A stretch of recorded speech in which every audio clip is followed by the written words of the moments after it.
Hello students, welcome to DS Chem Guru. मैं हूं सुरेंद्र सिंह और हम पढ़ रहे हैं क्लास 11th का chapter chemical bonding and molecular structure. पिछले लेक्चर में हमने पढ़ा था characteristic of ionic compounds, Lewis Langmuir concept for the formation of covalent bond, और तीसरा हमने जो टॉपिक पढ़ा था वो था how to write the Lewis structure for the some simple molecules. उसमें हमने एक छोटा सा फॉर्मूला पढ़ा था जिसको हमने नाम दिया था वंसु फॉर्मूला। अब आज इस लेक्चर में हम पढ़ने वाले हैं फॉर्मल चार्ज। याद रखिए, molecule formal charge on each atom in a molecule. वास्तव में किसी भी अगर मॉलिक्यूल की बात करें तो हर एक एटम पर चार्ज नहीं होता। अगर चार्ज है तो वो पूरे मॉलिक्यूल के ऊपर है। तो पहले देखते हैं कि फॉर्मल चार्ज हम कैसे निकालते हैं। Formal charge on an atom in A ion और ए मॉलिक्यूल। किसी भी आयन या मॉलिक्यूल में फॉर्मल चार्ज हम कैसे निकालेंगे, तो उसके लिए हमारे पास फॉर्मूला है total number of valence electron in the free atom. Free atom में जैसे हमारे पास हमने मॉलिक्यूल ले लिया CO3 कार्बोनेट आयन, ये ठीक है। तो एक फ्री स्टेट में, जैसे मान लो इसका हमें फॉर्मल चार्ज निकालना है, तो हम इसकी इलेक्ट्रॉनिक कॉन्फ़िगरेशन निकालेंगे, लिखेंगे तो 2 4। तो इसके वैलेंस सेल में जो इलेक्ट्रॉन हैं वो कितने हैं? 4 हैं। इसी तरह से ऑक्सीजन के वैलेंस सेल में फ्री स्टेट में 6 इलेक्ट्रॉन हैं। वो minus total number of electron of lone pair. यदि मॉलिक्यूल का जब हम लुईस स्ट्रक्चर ड्रॉ करते हैं तो उसमें जितने भी लोन पेयर के इलेक्ट्रॉन हैं, लोन पेयर नहीं, लोन पेयर के इलेक्ट्रॉन हैं, and minus half of the total number of shared electron. ये वैलेंस इलेक्ट्रॉन को रिप्रेजेंट करता है एटम के फ्री स्टेट में।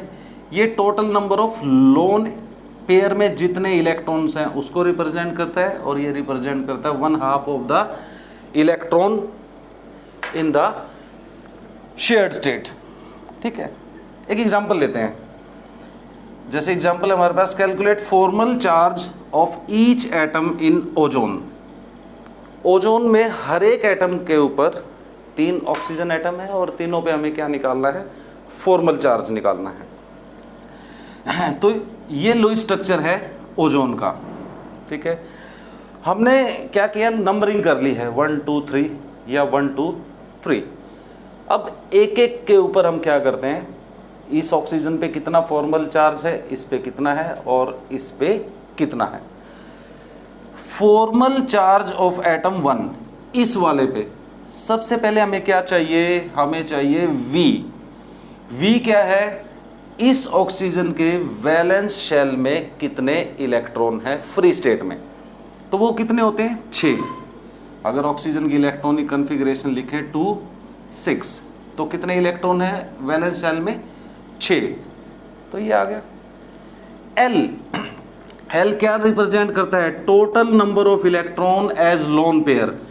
कितने लोन पेयर हैं इसमें? 1 2 लोन पेयर हैं।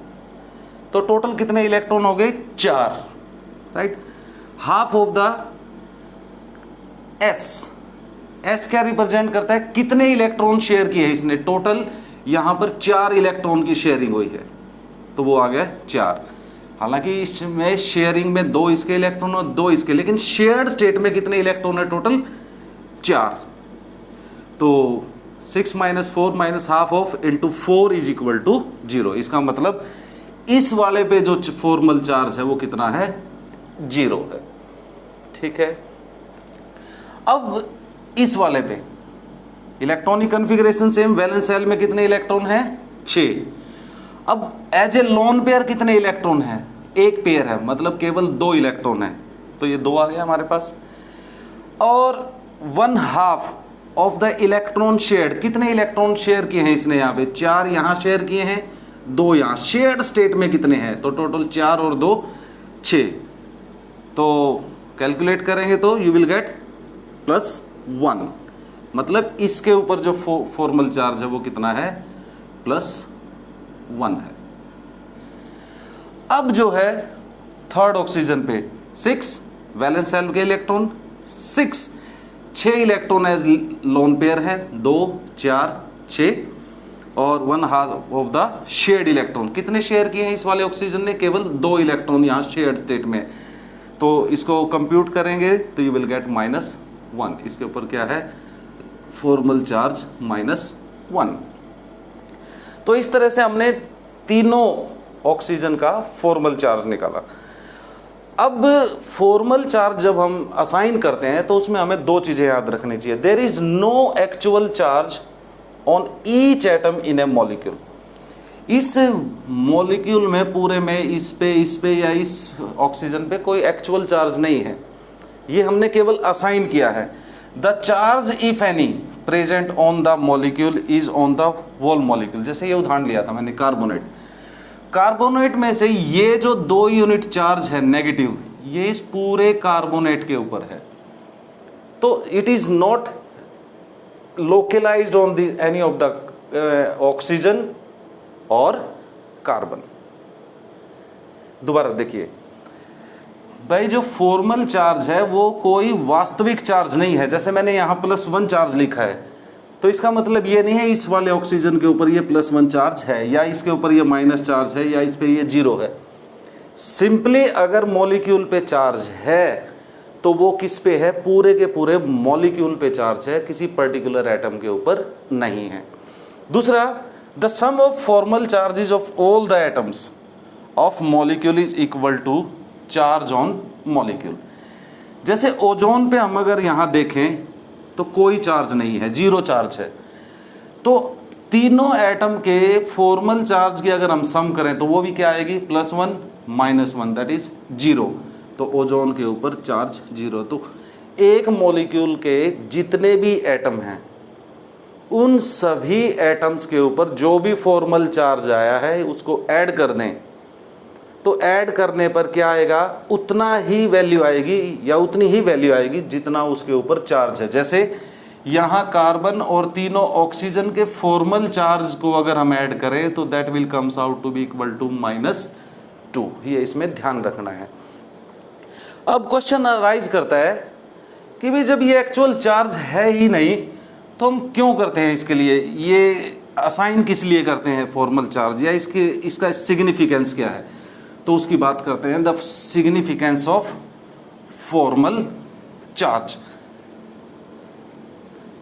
Significance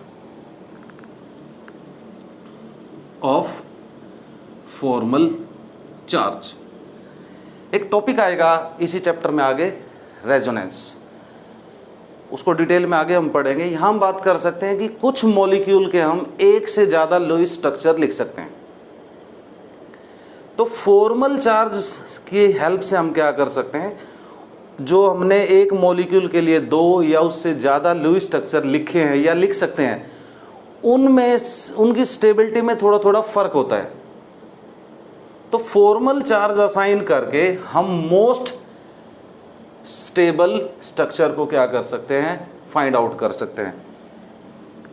formal charge it help in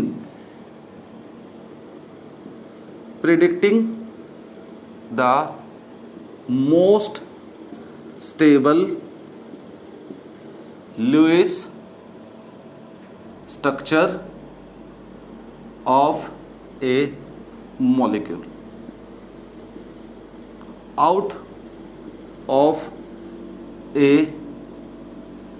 number of possible structures। यदि एक मॉलिक्यूल के लिए कई सारे लुईस स्ट्रक्चर हैं तो उनमें फॉर्मल चार्ज असाइन करके हम क्या कर सकते हैं? जो मोस्ट सूटेबल स्ट्रक्चर है वो प्रेडिक्ट कर सकते हैं। और मोस्ट स्टेबल स्ट्रक्चर कौन सा होगा? जिस पे फॉर्मल चार्ज मिनिमम होगा। या तो चार्ज हो ही ना, 0 चार्ज हो, या मिनिमम चार्ज होगा, that Lewis structure will be more stable. क्योंकि lesser the charge minimum will be the energy and more will be the stability. अच्छा, फॉर्मल चार्ज निकालने के लिए 1-2 एग्जाम्पल और हम देखते हैं, हाउ टू फाइंड आउट। जैसे कुछ और एग्जांपल लेते हैं, जैसे हमारे पास है कार्बोनेट का ही एग्जांपल लेते हैं। तो write the structure of Lewis structure of carbonate.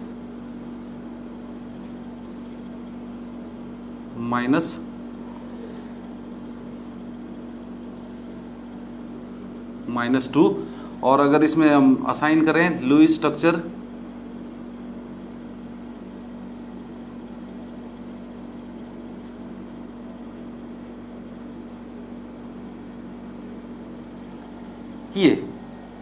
ये लुईस स्ट्रक्चर है कार्बोनेट आयन का। अब हमारे पास एटम 1 2 3 4, इन चारों एटम पे हमें क्या करना है, फॉर्मल चार्ज निकालना है। तो सबसे पहले हम किस पे कर सकते हैं, से एक पे ही कर सकते हैं, ऑन एटम डेजिग्नेटेड 1। ये इसके लिए हमें क्या चाहिए, हमें चाहिए V क्या है, number of valence electron in valence shell of oxygen. तो क्या वैल्यू है आपके पास, इसकी वैल्यू है 6। फिर क्या है, L चाहिए आपको। L चाहिए कितने इलेक्ट्रॉन लोन पेयर की फॉर्म में है, 2 और 2 4, -4 -1/2 ऑफ कितने इलेक्ट्रॉन इसने शेयर किए हैं, टोटल 4, तो इंटू 4, ये इसका फॉर्मल चार्ज आ जाएगा। इसी तरह से ऑन एटम 2, इसकी भी कैलकुलेशन कीजिए। यहां पर ये क्या है, ऑक्सीजन की बात हो रही है तो ये सेम रहेगा 6। कितने लोन पेयर की फॉर्म में है, 2 4 6 -6, और कितने इलेक्ट्रॉन शेयर किए हैं उसने, इनटू 2, ये इसका फॉर्मल चार्ज आएगा। इसी तरह से 4 जो है वो भी सेम रहेगा, ये और ये दोनों, इनके ऊपर सेम फॉर्मल चार्ज आएगा। अब आता है कार्बन पे, on atom 3, that is carbon पे क्या है, कार्बन के वैलेंस शेल में कितने इलेक्ट्रॉन है, 4, तो यहां पर क्या वैल्यू आएगी, 4 माइनस कितने लोन पेयर हैं इसके ऊपर, इसके ऊपर कोई भी लोन पेयर नहीं है तो 0, -1/2 ऑफ कितने शेयर किए हैं इसने शेयर किए हैं 4, 2 6 और 2 8, तो -8 इज दिस। तो इस तरह से फोर्थ पे भी इसी तरह से निकलेगा, 4 पे क्या होगा, सेकंड की तरह से निकलेगा, 6 -1/2 इंटू 2, ठीक है। तो इस तरह से हम क्या कर सकते हैं, फॉर्मल चार्ज असाइन कर सकते हैं, कैलकुलेट करके find out the total value. अब क्या होगा कि इन सब का जो फॉर्मल चार्ज आएगा, इन सब का जो फॉर्मल चार्ज आएगा वो क्या होगा, कितना होना चाहिए, that should be equal to -2। तो जैसे इसमें से हमारे पास क्या होगा 2, ठीक है, और यहां से हमारे पास क्या बचा है 2, तो ये क्या है -2, तो चार्ज कितना आ गया, 0 आ गया, ठीक है। अब यहां से ये 0 हो गया, ठीक है, और ये आ गया, तो ये कितना आ गया -1। इस वाले पे भी क्या आ गया, -1 आ गया, ठीक है। और यहां पर हमारे पास क्या है, यहां पर भी क्या आ गया 0, 8, और ये क्या आएगा 0, तो टोटल चार्ज इज -2। भाई लास्ट पॉइंट में हमने पढ़ा था ना कि जो टोटल फॉर्मल चार्ज है सभी एटम की जो सम है वो किसके बराबर होगी, पूरे मॉलिक्यूल के ऊपर जितना चार्ज है। एक और एग्जांपल देखते हैं,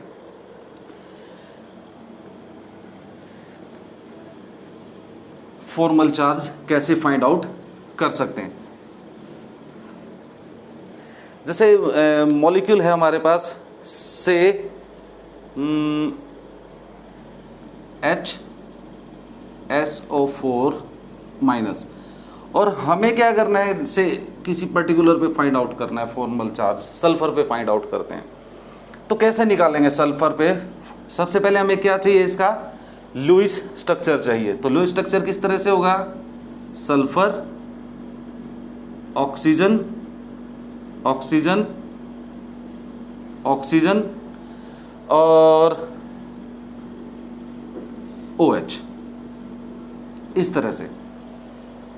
तो यहां कैसे, और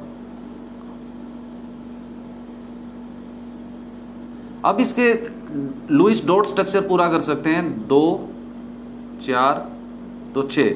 हालांकि इसकी जरूरत नहीं है क्योंकि हमें सिर्फ सल्फर पे निकालना है, ठीक है। ये इसी तरह से ये सिंपलेस्ट हमने इसका क्या किया, लुईस स्ट्रक्चर निकाल लिया। अब सिर्फ सल्फर की बात हो रही है तो formal charge will be equal to V। Oxygen के ग्रुप में ही सल्फर है, तो ऑक्सीजन में अगर 6 इलेक्ट्रॉन है वैलेंस शेल में, तो इसमें भी 6 इलेक्ट्रॉन होंगे। तो V की वैल्यू कितनी है? 6। लोन पेयर के रूप में कितने इलेक्ट्रॉन हैं? 0, कोई लोन पेयर नहीं है यहाँ पे, ठीक है। माइनस 1/2 ऑफ S, कितने शेड हैं? 2 4 6 8 इंटू 8 4, ठीक। तो कितना फॉर्मल चार्ज आएगा? +2। तो यहां पर हमारे पास क्या है, सल्फर के ऊपर कितना जो फॉर्मल चार्ज है वो +2 है। तो इस तरह से आप कुछ और एग्जाम्पल जो है वो सॉल्व करके देख सकते हैं फॉर्मल चार्ज पे। फॉर्मल चार्ज में 2 इंपॉर्टेंट पॉइंट कौन से हैं? फॉर्मल चार्ज पे 2 इंपॉर्टेंट पॉइंट हैं। There is no actual charge on any atom, right. जो चार्ज होता है वो काउंट होता है पूरे मॉलिक्यूल का, अगर कोई चार्ज है तो, ठीक है। और दूसरा जो है फॉर्मल चार्ज जो है वो किस काम आता है, सिग्निफिकेंस क्या है फॉर्मल चार्ज का? तो वो सिग्निफिकेंस है, वी कैन प्रिडिक्ट कि अगर किसी मॉलिक्यूल के 2 या 2 से ज़्यादा लुईस स्ट्रक्चर हैं तो जिस लुईस स्ट्रक्चर के ऊपर कम लेसर फॉर्मल चार्ज है वो ज़्यादा स्टेबल होगा। तो ये सिग्निफिकेंस है फॉर्मल चार्ज का। अब जो हम नेक्स्ट पढ़ने वाले हैं इसमें वो है वेस्पर थ्योरी। अभी तक इस चैप्टर में हमने जितने भी टॉपिक पढ़े हैं उनमें सबसे इंपॉर्टेंट, अभी तक का सबसे इंपॉर्टेंट है, दैट इज वेस्पर थ्योरी। क्या है? मोस्ट इंपॉर्टेंट है और सब्जेक्टिव और ऑब्जेक्टिव में सबसे ज़्यादा क्वेश्चन होते हैं इसके ऊपर। अगर आप कम्पिटिटिव एग्जाम की तैयारी कर रहे हैं तो मान के चलिए कोई ना कोई क्वेश्चन जरूर आपको मिलेगा, और सब्जेक्टिव में भी, बोर्ड एग्जाम में भी कोई ना कोई क्वेश्चन मोस्ट प्रोबेबल है इस चैप्टर से, इस टॉपिक से, VSEPR theory. The full form is valence shell electron pair repulsion theory.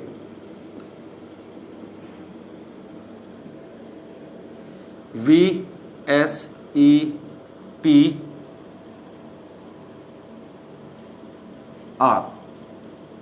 Vesper theory.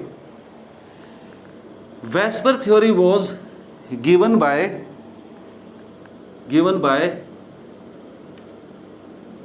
Sedgwick and Powell in 1940। ये फर्स्ट इंट्रोड्यूस की थी इन्होंने, और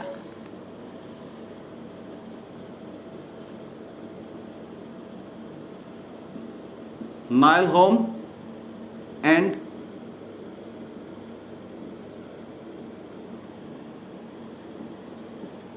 गैलेस्पी 1957 में एक्सटेंड किया था।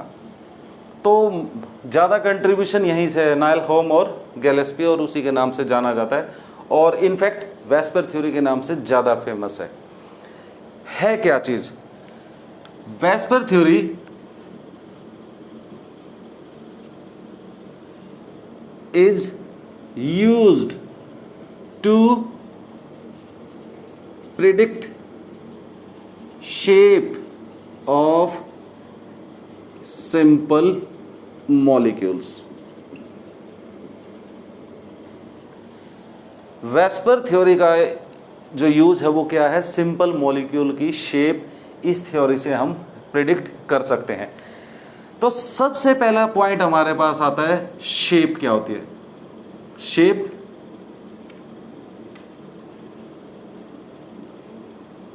या जियोमेट्री। अगर हम एक्सप्लेन करें एक एग्जांपल लेके, जैसे मीथेन है। मीथेन में इस कार्बन के चारों तरफ ये चारों हाइड्रोजन जो हैं वो अरेंज हैं, और इलेक्ट्रॉन पेयर के जैसे इस तरह से ये पहला, ये दूसरा हाइड्रोजन अटैच है वो इलेक्ट्रॉन पेयर से, ये तीसरा और ये चौथा, इस तरह से। ठीक है, तो शेप का मतलब है ये है कि इस कार्बन के रिस्पेक्ट में इनकी डायरेक्शन क्या है। ठीक है, या बिल्कुल सिंपल वर्ड्स में कह सकते हैं, एक पर्टिकुलर एटम के रिस्पेक्ट में जो बाकी एटम अटैच हैं उससे जो हमारे पास शेप बनती है या उनकी जो डायरेक्शन है वही क्या कहलाती है, शेप या ज्योमेट्री ऑफ मॉलिक्यूल। समझ आया कि नहीं भाई? शेप क्या रिप्रेजेंट करती है? शेप रिप्रेजेंट करती है कि एक एटम के चारों तरफ बाकी एटम किस प्रकार से अरेंज है, उसी को हम शेप ऑफ मॉलिक्यूल्स बोलते हैं। बेसिकली क्या करते हैं, जैसे हमने अभी मीथेन में ड्रॉ किया, तो जो बॉन्डिंग पेयर है, जहाँ बॉन्डिंग पेयर है, उन सभी बॉन्डिंग पेयर्स को आपस इनमें जोड़ दिया जाए सेंट्रल एटम के साथ, तो एक शेप आएगी। जैसे इस केस में कैसी शेप आएगी, अगर इनको एक ये बॉन्डिंग पेयर है, एक ये है, एक ये है, एक ये है, अगर इनको जोड़ दिया जाए तो you will get A tetrahedral shape. ये तो मीनिंग हुआ शेप। अब हम वेस्पर थ्योरी को डिटेल में बात करेंगे कि ये कैसे हमें शेप प्रेडिक्ट करती है। ध्यान से समझना है कि क्या है इसमें, आपको शेप याद करनी है। ठीक है, तो सबसे पहले हम बात करेंगे features of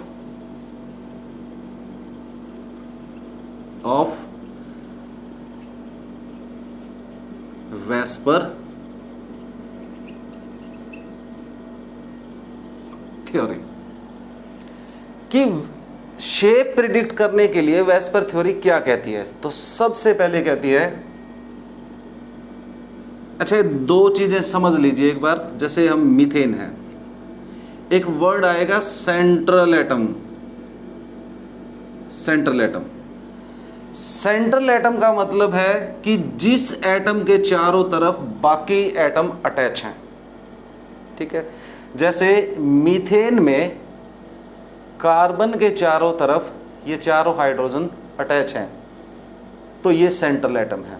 usually central atom कौन सा होता है, विच हैज लेसर नंबर, जिसकी संख्या कम हो और जिसकी इलेक्ट्रोनेगेटिविटी कम हो।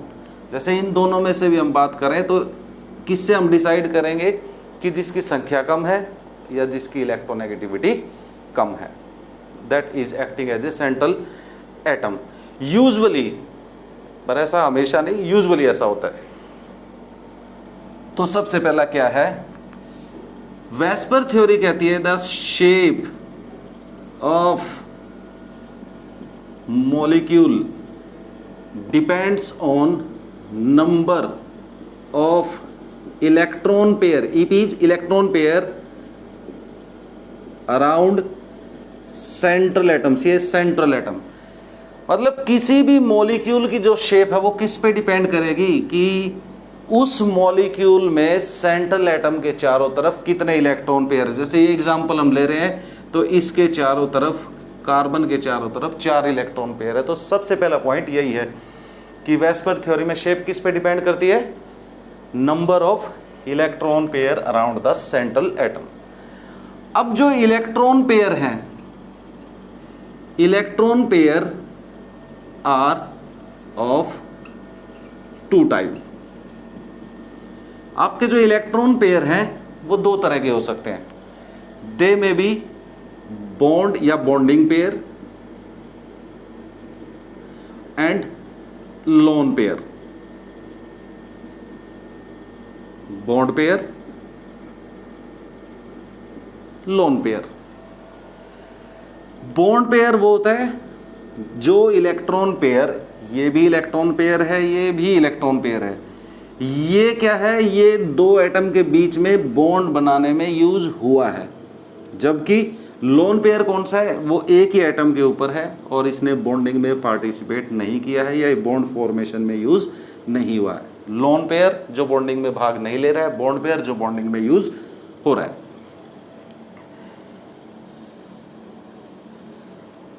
नेक्स्ट जो पॉइंट आता है, इनमें जो इलेक्ट्रॉन पेयर्स हैं, इलेक्ट्रॉन पेयर चाहे वो बॉन्ड पेयर हो चाहे वो लोन पेयर हो, दे रिपेल ईच अदर। सारे इलेक्ट्रॉन पेयर क्योंकि सिमिलर चार्ज हैं तो एक दूसरे को क्या करेंगे, रिपेल करेंगे। लेकिन जो फोर्सेस ऑफ रिपल्शन है, दो बॉन्ड पेयर में, दो लोन पेयर में, और एक लोन पेयर और एक बॉन्ड पेयर में, वो अलग अलग होती है। तो जो फोर्सेस ऑफ रिपल्शन है वो है लोन पेयर, लोन पेयर, फिर इससे कम होती है लोन पेयर, बॉन्ड पेयर, और इससे कम होती है बॉन्ड पेयर, बॉन्ड पेयर। मतलब क्या हुआ कि भाई इलेक्ट्रॉन पेयर चाहे वो बॉन्डिंग पेयर हो चाहे वो लोन पेयर हो, वो एक दूसरे को रिपेल करेंगे, लेकिन फोर्सेस ऑफ रिपल्शन इस तरह से होती है। दो लोन पेयर अगर हैं तो वो एक दूसरे को सबसे ज़्यादा रिपेल करते हैं। अगर एक लोन पेयर और एक बॉन्ड पेयर है आसपास तो उनमें इससे कम होगी फोर्स ऑफ रिपल्शन, और यदि दो बॉन्ड पेयर हैं एक दूसरे के नज़दीक तो उनमें फोर्सेस ऑफ रिपल्शन क्या होंगी, लीस्ट होंगी। ठीक है। अब नेक्स्ट जो पॉइंट है, वेस्पर थ्योरी क्या कहती है, the electron pair, electron pair around central atom arrange themselves in such a way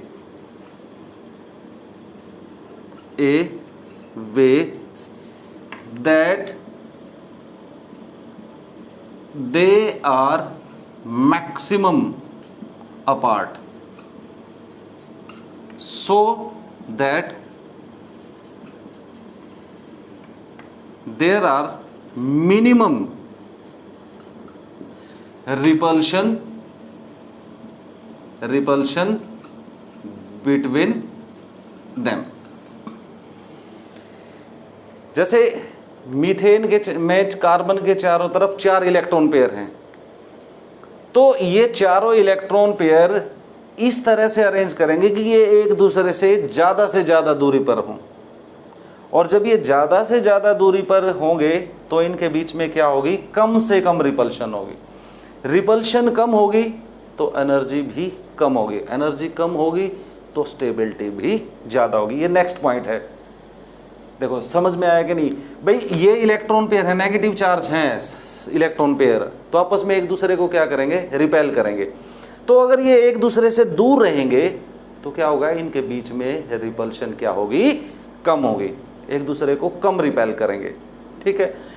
next जो पॉइंट है, साइलेंट फीचर, मतलब वेस्पर थ्योरी किसके ऊपर बेस्ड है। नेक्स्ट जो पॉइंट हमारे पास है वो है मॉलिक्यूल्स, या सेंट्रल एटम लिख सकते हैं, central atom with 2 electron pair are always linear. ये नेक्स्ट पॉइंट है। मतलब जहां 2 इलेक्ट्रॉन पेयर हैं, 2 से ज्यादा है तो अलग अलग शेप आएंगे। अगर 2 इलेक्ट्रॉन पेयर है सेंट्रल एटम के चारों तरफ तो वहां पर क्या होगा, वहां पर होगा कि मॉलिक्यूल की शेप लीनियर होगी। अब एक और पॉइंट होता है इसमें वेस्पर थ्योरी में ही, कि कुछ मॉलिक्यूल में डबल या ट्रिपल बॉन्ड होते हैं, तो शेप को एक्सप्लेन करने के लिए उन डबल और ट्रिपल बॉन्ड को क्या मान लिया गया है, सिंगल बॉन्ड ही माना गया है। The 6th point is multiple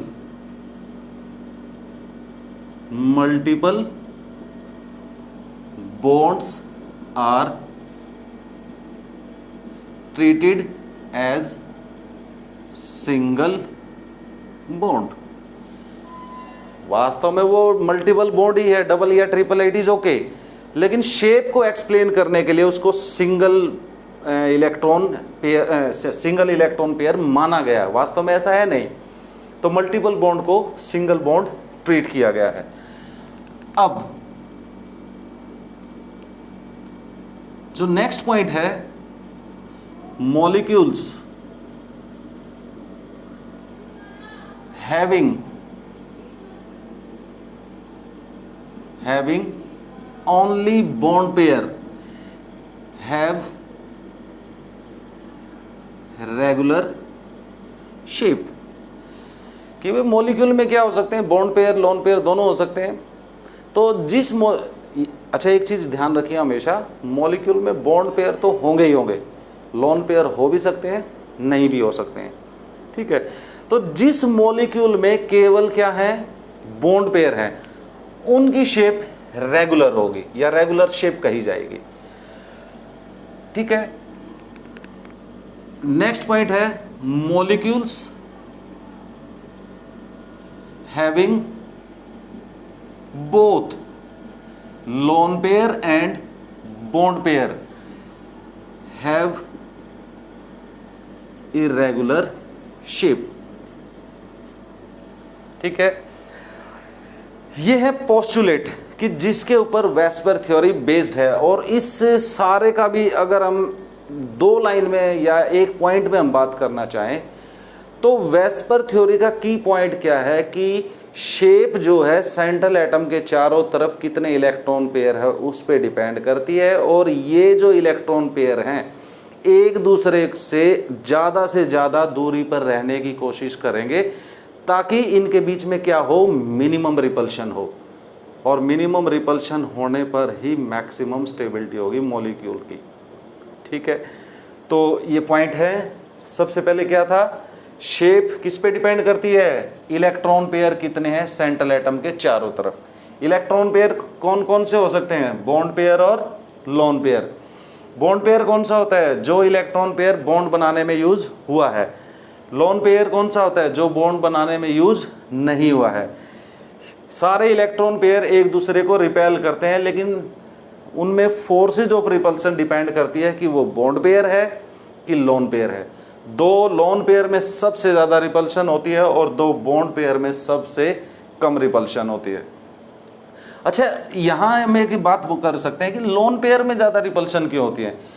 जो लोन पेयर होता है that is under the influence of 1 electron only. The lone pair is under the influence of 1 atom only, जबकि बॉन्ड पेयर जो होता है वो 2 एटम के इन्फ्लुएंस में होता है। तो अगर हम रिपल्सिव फोर्सेस की बात करें तो रिपल्सिव आई वुड से कि रिपल्सिव पावर की अगर हम बात करें तो वो लोन पेयर की ज़्यादा होगी, वो क्योंकि it is under the influence of a single atom. तो वो जब वो सिंगल एटम के इन्फ्लुएंस में होता है तो उसका नेगेटिव फील्ड ज़्यादा होता है। और जबकि बॉन्ड पेयर क्या होता है, 2 एटम के किस में है, इन्फ्लुएंस में है। तो जो उसका नेगेटिव फील्ड है एक तरह से बट गया है 2 एटम्स के बीच में। और ये है की पॉइंट कि भाई सेंट्रल एटम के चारों तरफ जो इलेक्ट्रॉन पेयर हैं वो अपने आप को ज़्यादा से ज़्यादा दूर रखने की कोशिश करेंगे, so that there are minimum repulsion between them, ठीक है। Central atom with 2 electron pair are always linear. Multiple bond को सिंगल बॉन्ड ट्रीट किया गया है। अच्छा देखो, सिंगल बॉन्ड है तो 2 इलेक्ट्रॉन से बना हुआ है, डबल बॉन्ड है तो 4 इलेक्ट्रॉन से, और ट्रिपल बॉन्ड है तो 6 इलेक्ट्रॉन से बना हुआ है। सिर्फ इसको माना गया है। अब ये जो 4 इलेक्ट्रॉन है इसको सुपर पेयर बोल देते हैं कई बार, इसको सिंगल मान लिया गया है। कंफ्यूज नहीं होना, सिंपल ये मानना है कि अगर भाई किसी मॉलिक्यूल में मल्टीपल बॉन्ड है तो वो आपको सिर्फ शेप एक्सप्लेन करने के लिए उसको क्या मानना है, सिंगल मानना है।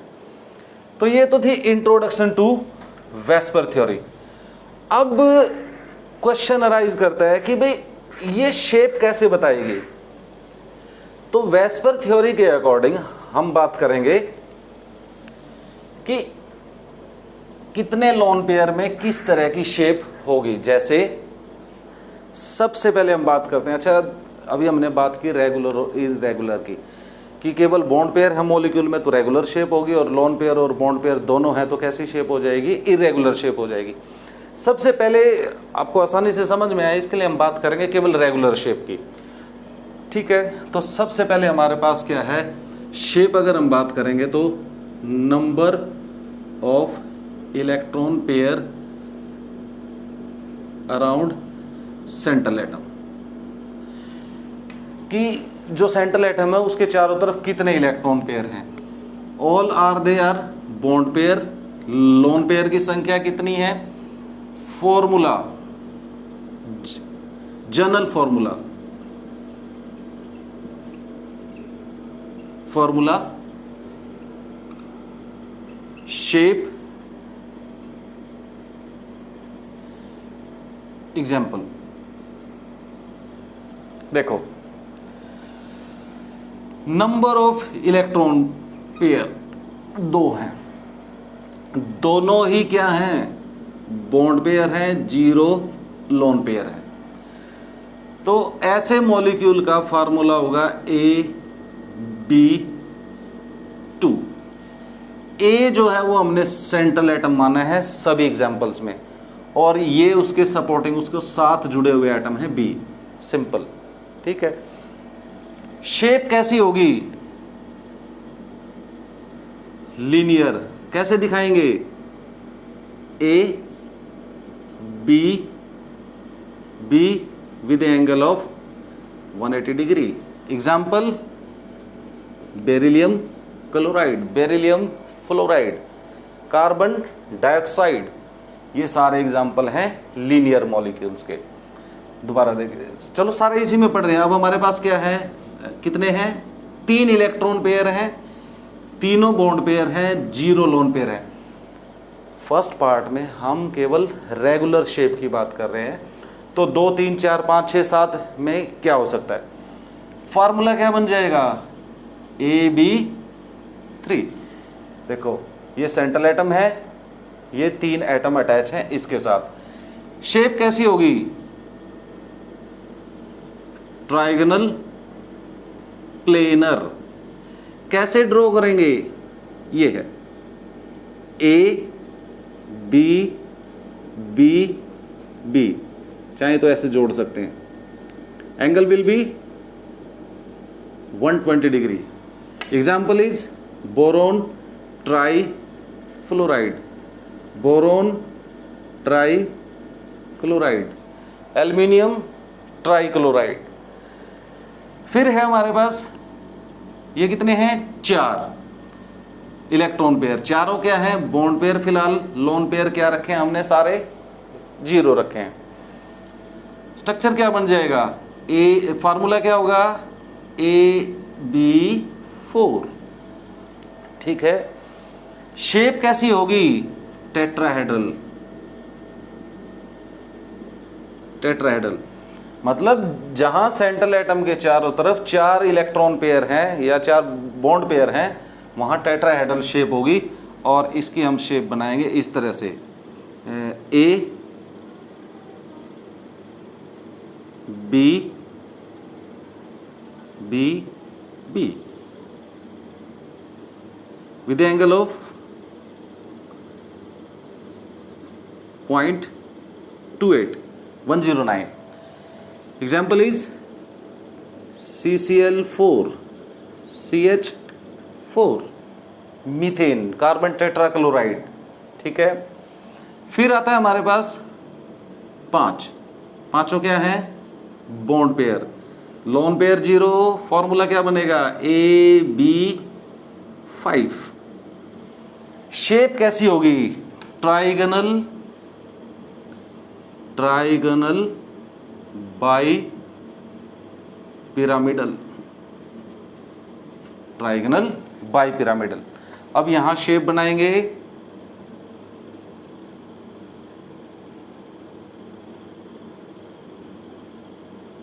ये लाइन मैंने थोड़ी सुविधा के लिए लगा दी है, अदरवाइज आपको केवल बॉन्ड पेयर दिखाने हैं, एक यहां एक यहां एक यहां एक यहां। जैसे इसको बनाना चाहें तो बुक में अगर आप देखेंगे तो ऐसे होगी, बी बी बी, ये तो इसमें और इसमें कोई फर्क नहीं है, मैंने थोड़ी सी क्लैरिटी के लिए बना दिया है। तो ये और ये सेम चीज है, ठीक है। आपकी बुक में जो मिलेगा वो इस तरह से मिलेगी, लेकिन मैंने इस फॉर्म में बनाए हैं ताकि आपको अच्छे से ध्यान रहे। इसमें भी ऐसा ही है, बॉन्ड पेयर होंगे यहाँ पे सभी जगह। यहाँ सेंटर में क्या होगा, सेंटर में होगा ए और ये होगा बी बी बी बी, और ये शेप कैसी है, ट्राइगोनल बाई पिरामिडल, ठीक है। एग्जाम्पल है इस केस में PCl5, ठीक है। अच्छा, इसमें ये जो पोजीशंस हैं आप यहाँ ध्यान रखें, इसमें हम आगे भी पढ़ेंगे। यहाँ ये और ये दो तरह की पोजीशंस हैं। इस वाली पोजीशंस को बोलते हैं इक्वेटोरियल,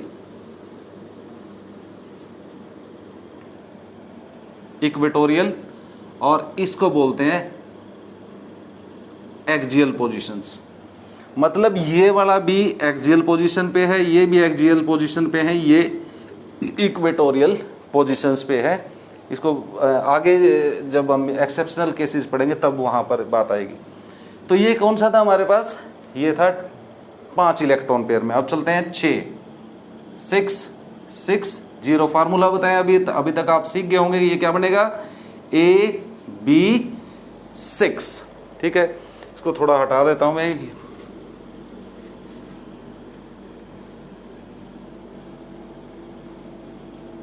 तो इसमें जो शेप बनेगी वो क्या कहलाएगी, ऑक्टाहेड्रल। कैसी शेप होगी, ऑक्टाहेड्रल। कैसे बनाएंगे, octahedral shape will be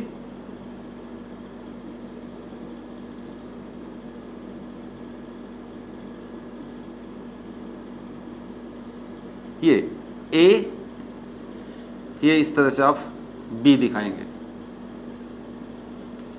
right. This is octahedral shape. Example is SF6 sulphur hexafluoride. Last में 770। फार्मूला क्या बनेगा, AB7। शेप का नाम क्या होगा, शेप का नाम होगा पेंटागनल बाई पिरामिडल,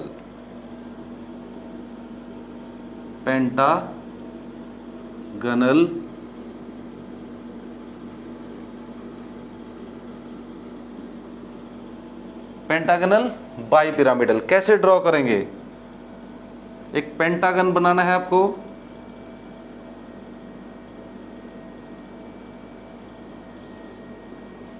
और ये क्या है आपके पास यहां पे A,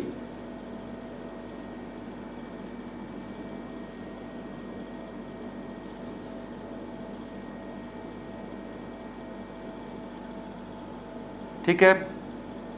A B, ये 2 2 4 2 6 और 1 7। एग्जाम्पल है IF7। तो ये तो रेगुलर शेप कि 2 इलेक्ट्रॉन, आपको याद क्या करना है, ये सारा याद करना पड़ेगा। वेस्पर थ्योरी का अगर यूज करना है तो ये आपको पता होना चाहिए। रेगुलर शेप है, अभी इरेगुलर शेप की भी बात करेंगे कि जहां लोन पेयर और बॉन्ड पेयर दोनों हो। अब 2 इलेक्ट्रॉन पेयर में कैसी शेप होगी, that will be linear. Regular इसमें कितनी होगी, 3 में ट्राइगोनल प्लेनर, 4 में टेट्राहेड्रल, इसमें ट्राइगोनल बाइपिरामिडल, इसमें ऑक्टाहेड्रल पेंटागोनल बाइपिरामिडल। अच्छा, एक क्वेश्चन आप अभी यहां से पूछ सकते हैं कि भाई अब ये ऐसा क्यों नहीं है 8 8 0 या 9 9 0। मतलब सेंट्रल एटम के चारों तरफ सात का भी बहुत कम एग्जाम्पल हैं कि इस तरह की शेप के, और आगे ये क्यों नहीं है, बहुत कम है, नेग्लिजिबल है। तो इसका एक्सप्लेनेशन मैं आपको यहाँ दे देता हूँ। देखिए इसके चारों तरफ क्या है, सेंट्रल एटम के चारों तरफ जैसे जैसे इलेक्ट्रॉन पेयर्स की संख्या, ये इलेक्ट्रॉन पेयर को ही रिप्रेजेंट कर रहे हैं ये सारी चीजें, तो जैसे जैसे इलेक्ट्रॉन पेयर की संख्या बढ़ेगी तो इलेक्ट्रॉन पेयर एक दूसरे के क्या आएंगे, नजदीक आएंगे। नजदीक आएंगे तो उनमें क्या होगा, रिपल्शन ज्यादा होगी, रिपल्शन ज्यादा होगी तो स्टेबिलिटी कम होगी। तो it is not possible to arrange 8, 9, 10, 11, 12 electron pair around a central atom, क्योंकि जब बहुत ज्यादा संख्या में इलेक्ट्रॉन पेयर सेंट्रल एटम के चारों तरफ हो जाएंगे तो क्या होगा, बहुत ज्यादा रिपल्शन होगी और ऐसा जो स्ट्रक्चर है वो स्टेबल नहीं होगा। तो ये किस क्वेश्चन का आंसर दिया था कि भाई 7 तक है, सबसे ज्यादा कॉमन एग्जांपल यहीं तक है, इसके बाद के ये भी बहुत कम है, एक ही है फिलहाल तो हम यहाँ बात कर रहे हैं, और इस तरह के एग्जाम्पल नहीं है। तो 7 से ज़्यादा जो है इलेक्ट्रॉन पेयर सेंट्रल एटम के चारों तरफ क्या नहीं किए जा सकते, अरेंज नहीं किए जा सकते। अरेंज क्यों नहीं किए जा सकते, अभी हमने बात की, दोबारा सुनिए कैसे कर सकते हैं कि भाई जैसे जैसे सेंट्रल एटम के चारों तरफ इलेक्ट्रॉन पेयर की संख्या बढ़ेगी वैसे वैसे क्या होता जाएगा, वैसे वैसे उनके बीच में रिपल्शन बढ़ेगी, रिपल्शन बढ़ेगी तो एनर्जी बढ़ेगी और स्टेबिलिटी घट जाएगी, इसीलिए ऐसा नहीं हो सकता। ठीक है, अब हम बात करने वाले हैं इरेगुलर शेप की, ध्यान से देखनी है, फार्मूले में थोड़ा थोड़ा चेंज आएगा, तो देखिए कैसे हो सकता है। सबसे पहले है हमारे पास किस सभी केसेस में हम पढ़ने वाले हैं, इसको हटा देते हैं। यहां देखिए, अगर आपके पास एक 2 बॉन्ड पेयर हैं, अब लोन पेयर हटा देते हैं क्योंकि लोन पेयर की संख्या भी आएगी और फार्मूला भी बदलेगा। ठीक है, ये इस केस में तो सेम ही रहेगा। अगर आपके पास 2 ही लोन पेयर हैं, सॉरी 2 बॉन्ड पेयर हैं, तो वो दोनों 2 इलेक्ट्रॉन पेयर हैं सेंट्रल एटम के चारों तरफ, तो दोनों ही क्या होंगे, बॉन्ड पेयर होंगे। ठीक है, अब हम चलते हैं इसमें, यहां क्या पॉसिबिलिटी है, एक तो यही है कि भाई 3 इलेक्ट्रॉन पेयर हैं, तीनों बॉन्ड पेयर हैं और उनमें से 0 लोन पेयर है। फार्मूला ये, कई बार इसको ऐसे भी लिख सकते हैं L0, मतलब lone pair central atom, 3 bond pair, 0 lone pair, तो शेप ऐसी ही होगी। अभी हमने पढ़ी trigonal planar A B B B। ठीक है, अब क्या पॉसिबिलिटी है इसमें, एक ये पॉसिबिलिटी भी है कि 3 इलेक्ट्रॉन पेयर में से क्या हो, 2 बॉन्ड पेयर हो और एक क्या हो, लोन पेयर हो। तो उस केस में फार्मूला क्या लिखेंगे, AB2L1, मतलब 3 बॉन्ड पेयर में 3 इलेक्ट्रॉन पेयर में से 2 बॉन्ड पेयर हैं और एक क्या है, लोन पेयर है। ठीक है, इस केस में जो शेप है वो किस तरह की हो जाएगी कि हमारे पास 2 बॉन्ड पेयर हो, 1 लोन पेयर हो, तो ऐसी शेप जो है, ये तो सेम थी ट्राइगोनल प्लेनर, यहां जो शेप हो जाएगी वो हो जाएगी बेंट। कब हो जाएगी बेंट, 3 इलेक्ट्रॉन पेयर में 2 शेप पॉसिबल हैं, एक ट्राइगोनल प्लेनर और दूसरी बेंट। बेंट शेप को आप कैसे एक्सप्लेन करेंगे, बेंट शेप को आप एक्सप्लेन करेंगे A B B और ये है आपका लोन पेयर, यहां पे ये है बेंट। ठीक है, तो ये किस में पढ़ा हमने, 3 इलेक्ट्रॉन पेयर में, ये वाला कॉम्बिनेशन किसका है, ये है रेगुलर शेप। ये कौन सी है, ये है इरेगुलर शेप। ये रेगुलर क्यों है, क्योंकि इसमें सिर्फ बॉन्ड पेयर है। ये इरेगुलर क्यों है, क्योंकि इसमें बॉन्ड पेयर और लोन पेयर दोनों हैं। ठीक है, फिर जो है हम चलते हैं 4 में। हमारे पास कितने इलेक्ट्रॉन पेयर हैं सेंट्रल एटम के, 4। चारों क्या हैं, बॉन्ड पेयर, 0 क्या है, लोन पेयर। अभी हमने पढ़ा फार्मूला क्या था, AB4, AB4, और शेप कैसी थी, शेप थी टेट्राहेड्रल, इस तरह से, ये A B B B B। अब इसमें अगली पॉसिबिलिटी क्या है, 3 1, 4 इलेक्ट्रॉन पेयर में से क्या हो, 3 बॉन्ड पेयर हो और एक लोन पेयर हो। तो फार्मूला क्या बन जाएगा यहां पे, AB3L1, ठीक है। अब शेप कैसी हो जाएगी, अब शेप हो जाएगी पिरामिडल। पिरामिडल, पिरामिडल शेप को कैसे शो करेंगे, ए, ये आपका बॉन्ड पेयर, ये sorry lone pair, B B B, ये है आपकी पिरामिडल शेप, जैसे कि अमोनिया में होती है, ठीक है। अब इसमें नेक्स्ट क्या हो सकता है, ये कितने हो जाएं, 2, ये कितने हो जाएं, 2। फॉर्मूला बताओ क्या हो जाएगा, AB2L2, 2 bond pair 2 lone pair, total कितने इलेक्ट्रॉन पेयर हैं, 4। शेप क्या हो जाएगी, बेंट या वी शेप, ठीक है। कैसे ड्रॉ करेंगे इसको, इसको आप ड्रॉ करेंगे ए बी बी और ये दिखाएंगे आप 2 लोन पेयर, 2 लोन पेयर इस तरह से, ठीक है। Example water. अच्छा, बी बेंट और वी, यहां ऊपर भी अभी हमने पढ़ा था, यहां इस वाले केस में बेंट शेप थी, तो वहां बेंट या वी शेप दोनों बोल सकते हैं, ठीक है। नेक्स्ट पॉसिबल नहीं है, क्योंकि कम से कम हमारे पास कितने होने चाहिए, 2 बॉन्ड पेयर होने ही चाहिए। तो अब 4 इलेक्ट्रॉन पेयर में कौन कौन सी पॉसिबिलिटी है शेप की, टेट्राहेड्रल हो सकती है, पिरामिडल हो सकती है, बेंट शेप हो सकती है। भाई सेंट्रल एटम के चारों तरफ क्या हो, सेंट्रल एटम के चारों तरफ अगर 4 इलेक्ट्रॉन पेयर हैं तो उसमें ये शेप पॉसिबल हैं। अगर चारों बॉन्ड पेयर हैं तो टेट्राहेड्रल होगी, 3 बॉन्ड पेयर और 1 लोन पेयर है तो पिरामिडल होगी, और दोनों 2 बॉन्ड पेयर 2 लोन पेयर है तो बेंट या वी शेप होगी, ठीक है। अब हम बात करते हैं 5 इलेक्ट्रॉन पेयर में, तो 5 में कैसे करेंगे,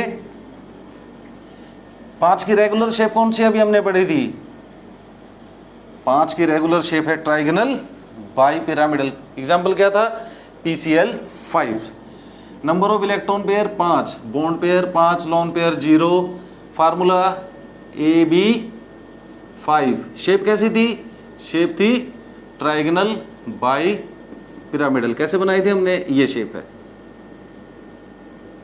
ठीक है, ये A और ये बाकी सारे यहाँ क्या है, B, ठीक है।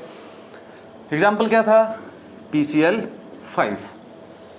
अब क्या कहाँ जा सकते हैं हम, 4, एक फार्मूला बताओ, AB4L1। ये क्या मतलब हुआ कि भाई सेंट्रल एटम के चारों तरफ 5 बॉन्ड पेयर हैं, 5 इलेक्ट्रॉन पेयर हैं, उसमें से 4 बॉन्ड पेयर हैं और एक क्या है, लोन पेयर है। तो ऐसी जो शेप बनेगी उसको बोलते हैं सीसॉ शेप, या एक और नाम है इसका डिस्टॉर्टेड ट्राइगोनल बाई पिरामिडल, इसी का। और शेप कैसे बनेगी, यहां की बजाय ये लोन पेयर आएगा, ये और ये A B B B B। SF4 example है, सीसॉ शेप हो गई है, ठीक है, या इसी का नाम डिस्टॉर्टेड ट्राइगोनल बाई पिरामिडल भी है, ठीक है। अच्छा, एक क्वेश्चन आप यहां से पूछ सकते हैं कि ये जो लोन पेयर है ये इसी पोजीशन पे क्यों है, यहाँ क्यों नहीं हो सकता, ये एक्सियल हमने पढ़ा था, ये इक्वेटोरियल पोजीशन है। तो वेस्पर थ्योरी में हमने ये पढ़ा ही है कि भाई इलेक्ट्रॉन पेयर को क्या रहना है, एक दूसरे से दूर रहना है। तो जब ये इस पोजीशन पर होता है, इक्वेटोरियल पोजीशन पर होता है, तो ये मैक्सिमम अपार्ट होते हैं, तो रिपल्शंस कम होती है इस सिचुएशन में। आगे बढ़े, 3 2 फार्मूला बताएं, Ab3L2। अब जो है इस तरह की पहले शेप बना के दिखाता हूं मैं आपको। शेप कैसे बनेगी, A B B B और ये 2 आ जाएंगे लोन पेयर, और इस शेप को हम बोलते हैं टी शेप। जो इंग्लिश का अल्फाबेट है टी, वैसी वैसी शेप, ये देखो टी जैसा दिखाई देता है। ClF3 एग्जाम्पल है, ठीक है। ब्रोमीन ट्राई फ्लोराइड भी अनदर एग्जाम्पल है, टी शेप है। अब क्या पॉसिबिलिटी है, ये कितने हो जाएं 2 और ये कितने हो जाएं 3, मतलब 5 में से 2 बॉन्ड पेयर रह जाएं और 3 लोन पेयर। फार्मूला क्या बनेगा, Ab2L3। और शेप कैसी बनेगी, लीनियर शेप बन जाएगी। कैसे शो करेंगे लीनियर शेप को इस केस में, लीनियर जो शेप बनेगी आपकी वो किस तरह से बनेगी, दैट विल बी AB और 3 लोन पेयर जो है वो आप कैसे दिखाएंगे, ये ऐसे देखिए, सिंपलिसिटी के लिए ऐसे बनाइए, ऐसे, ये A B B और यहां क्या है, ये लोन पेयर है, ये और ये सेम ही है, तो ये थोड़ा सा ठीक से दिखाई दे रही है, ठीक है। ये लीनियर शेप, लीनियर शेप और कैसे आ रही थी, 2 बॉन्ड पेयर में भी लीनियर शेप आती है, जो स्टार्टिंग में हमने पढ़ा। तो ये था कि भाई अगर सेंट्रल एटम के चारों तरफ 5 इलेक्ट्रॉन पेयर हों तो कैसी शेप होगी। तो वो कैसी शेप हो सकती है, ट्राइगोनल बाइपिरामिडल भी हो सकती है, सीसो हो सकती है, टी शेप हो सकती है और लीनियर भी हो सकती है। ये डिपेंड करता है कि 5 इलेक्ट्रॉन पेयर में से कितने बॉन्ड पेयर हैं और कितने लोन पेयर हैं। अब चलिए थोड़ा सा आगे बढ़ते हैं 6 में, कि अगर सेंट्रल एटम के चारों तरफ 6 इलेक्ट्रॉन पेयर हैं तो कौन कौन सी शेप पॉसिबल है। रेगुलर शेप कौन सी अभी हमने पढ़ी थी, रेगुलर शेप है ऑक्टाहेड्रल। कौन सी शेप है, ऑक्टाहेड्रल, 6 6 0। तो फार्मूला क्या होगा, AB6 और शेप कैसा हो जाएगी, ऑक्टाहेड्रल, लाइक दिस, AB इस तरह से, ठीक है। अगली जो पॉसिबिलिटी है वो है 5 1। फार्मूला बताएं क्या बनेगा भाई। अब तो हम सीख गए हैं AB5L1, 5 bond pair, 1 lone pair, 6 electron pair में से शेप हो जाएगी स्क्वायर पिरामिड, स्क्वायर पिरामिड या स्क्वायर पिरामिडल, ठीक। कैसे शो करेंगे, इसका तो एग्जांपल हमने पढ़ा था, SF6 है। ये स्क्वायर पिरामिड को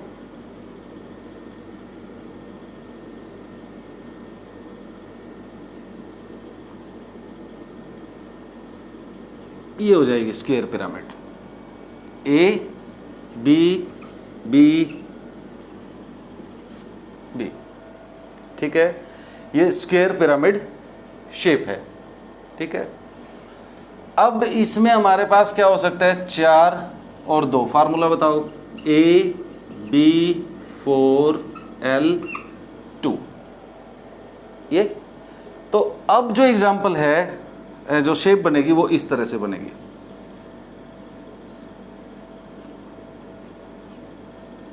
ये 2 लोन पेयर हैं, AB और शेप का नाम है इसका स्क्वायर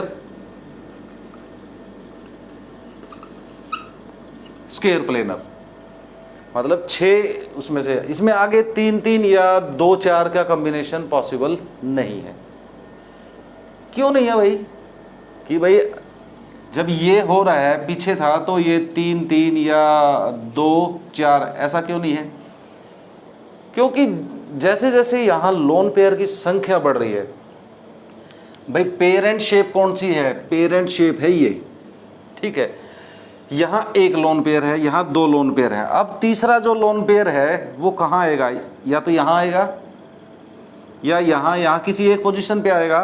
तो क्या हो जाएगा, अगर मान लो थोड़ी देर के लिए कि ये कॉम्बिनेशन है, ये हाईली अनस्टेबल होगा, क्योंकि यहाँ पर एक और लोन पेयर रखेंगे तो ये लोन पेयर इस लोन पेयर को स्ट्रॉन्गली रिपेल करेगा, और जिसके कारण स्ट्रक्चर जो है वो हाईली अनस्टेबल होगा। इसी तरह से 4 के केस में भी ऐसा ही होगा कि जो लोन पेयर हैं वो एक दूसरे के बहुत ज़्यादा नज़दीक आ जाएंगे, और ऐसे जो स्ट्रक्चर होंगे वो हाईली अनस्टेबल होंगे। तो इसलिए इस तरह के कॉम्बिनेशन इसमें पॉसिबल नहीं है।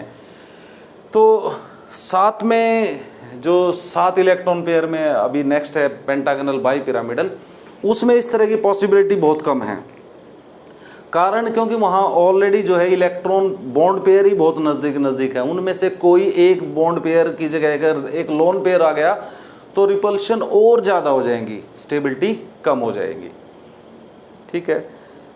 तो ये हमने अभी क्या पढ़ा, ये है कि VSEPR theory all about this, कि आपको शेप प्रिडिक्ट करनी आनी चाहिए कि कैसे हम शेप प्रिडिक्ट कर सकते हैं।